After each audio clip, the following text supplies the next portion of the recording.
something beautiful, archaeological breakthrough, how 8,000-year-old lost civilizations have been exposed by the use of NASA satellites. This here was about 6,000 BC. We're talking about what has been found in Syria. We know that this is one of the most ancient places, and as described even in the Holy Bible, Old Testament.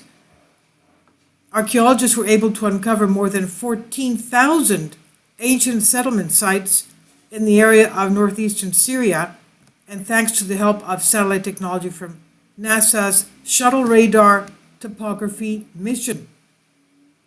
The small communities were hiding in the overgrown landscape of the Middle East, but scientists say they hold vital clues to ancient civilizations that once inhabited this whole area, and by combining the spy satellite images obtained in the 60s with modern satellite images and digital maps of Earth's surface, the researchers created a new method for mapping large-scale patterns of human movement. This approach used to map sites spanning 8,000 years across 23,000 kilometers of northeast Syria, and it was published in the Proceedings of the National Academy of Sciences. Jason Uhr, an archaeologist at Harvard University and study co-author, said back in 2012, traditional archaeology goes straight to the biggest features, the palaces or the cities, but we tend to ignore the settlements at the other end of the social spectrum. The people who migrated to cities came from somewhere, and we have to put these people back on the map.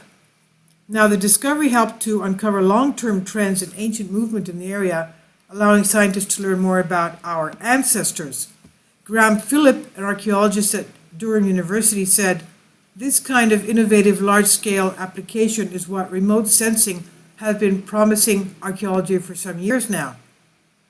It will clearly help us focus our attention on the big picture." The satellite-based method analyzed the distinctive reflective signature left in the soil by human activity and is known as anthrozoids, anthrosols. Anthrosols, they formed from organic waste and decaying mud brick architecture. Anthrosols consists of higher levels of organic matter and have a finer texture and lighter appearance than the undisturbed soil. Now, study co-author Björn Menz from the Massachusetts Institute of Technology was able to spot these anomalies thanks to his day job of identifying tumors in clinical images.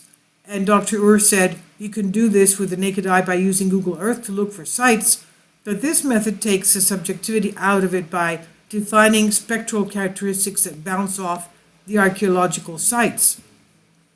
Dr. Menz and Dr. Uhr also used digital evaluation data collected in 2000 by the Space Shuttle as part of NASA's Shuttle Radar Topography mission, and the study was surprised to find that a handful of sites are unexpectedly large, given that they are not located near rivers or in areas of high rainfall.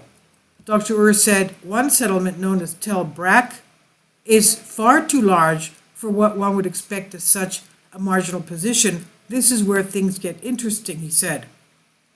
Jennifer Purnell, landscape archaeologist at the University of South Carolina, agreed, and she says, "These findings validate hypotheses I've introduced in southern Iraq, namely that irrigation is an after effect of urbanization.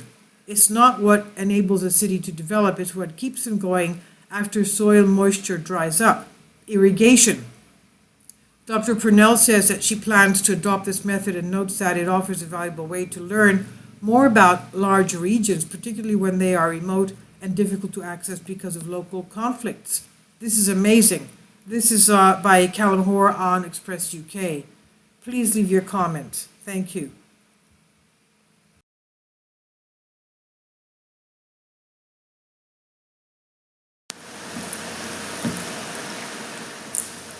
If you'd like to join me on my Patreon account, you will hear content not covered by mainstream media.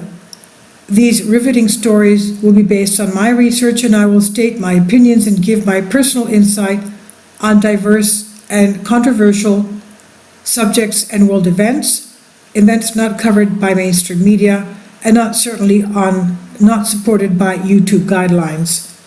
So whatever I have on my Patreon, most of those will not be on my YouTube channel. channel.